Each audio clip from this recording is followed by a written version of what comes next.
ଦଶ ଧାଡ଼ିର ରଚନା ଗଛ ଗଛ ଉପରେ ଆସ ଅଭ୍ୟାସ କରିବା। ଏକରେ ଲେଖିବା ଗଛ ଆମକୁ ଖାଦ୍ୟ ବସ୍ତ୍ର ଓ ବାସଗୃହ ପାଇଁ ଉପାଦାନ ଯୋଗାଉଛି। ଦୁଇରେ ଲେଖିବା ଗଛ ଯୋଗୁଁ ପରିବେଶ ଶାନ୍ତ ଓ ଶୀତଳ ରହେ। ଗଛ ଯୋଗୁଁ ପରିବେଶ ଶାନ୍ତ ଓ ଶୀତଳ ରହେ।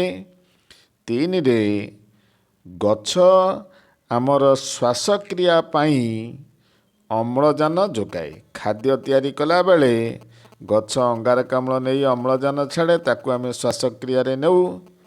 ଚାରିରେ ଗଛ ଯୋଗୁଁ ମୃତ୍ତିକା କ୍ଷୟ ହୁଏ ନାହିଁ। ଗଛର ମାଟିକି ଧରି ରଖିଥାଏ, ମୃତ୍ତିକା କ୍ଷୟ ହୁଏ ନାହିଁ, ତେଣୁ ଗଛ ଯୋଗୁଁ ମୃତ୍ତିକା କ୍ଷୟ ହୁଏ ନାହିଁ। ପାଞ୍ଚରେ ଗଛ ଥିଲେ ବର୍ଷା ଠିକ୍ ଭାବରେ ହୋଇଥାଏ। ଗଛ କାଟିଦେବାରୁ ଏବେ ବର୍ଷା ଠିକ୍ ଭାବରେ ହେଉନି, ଗଛ ଥିଲେ ବର୍ଷା ହେବ।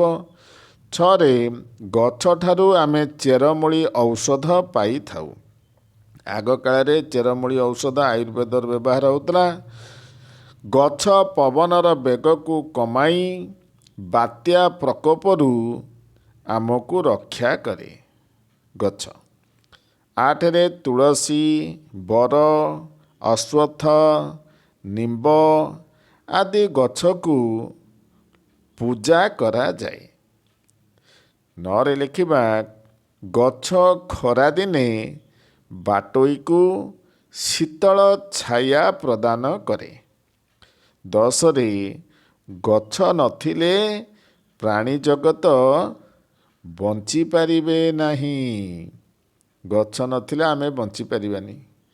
11 ଗଛ ଆମର ଅତି ଉପକାରୀ ବନ୍ଧୁ।